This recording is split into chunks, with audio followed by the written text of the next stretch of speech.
Christian, bonsoir. Vous avez pu avoir accès à plusieurs rapports confidentiels du renseignement français qui montrent à quel point cet islam radical a réussi à s'implanter en France à un seuil qui est même qualifié de critique. Critique, vous avez raison Jean-Charles.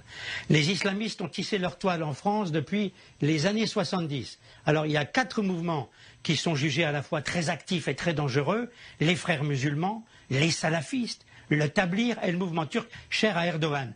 La menace que représente cet islam politico-religieux apparaît sous la forme de prolifération terroriste, de rejet profond des valeurs républicaines et d'aggravation des tensions intercommunautaires. Alors quand je vous dis que 53% des Français de confession musulmane pratiquent un islam conservateur, voire autoritaire, qui confine à une sorte de sécessionnisme politique et social pour 28% d'entre eux, cela interpelle. La pieuvre islamiste étend ses tentacules dans des domaines névralgiques comme l'éducation, le monde de l'entreprise, les lieux de culte, les salles de sport et Internet. Le mouvement le plus dangereux, le plus structuré, le plus influent est celui des frères musulmans.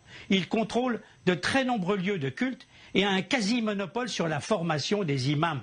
Il joue beaucoup sur l'islamophobie, mise à toutes les sauces, et son objectif politico-religieux avoué, c'est la conquête de la République. Les salafistes, qui ont 14 000 adeptes sur notre territoire, sont aussi très nombreux.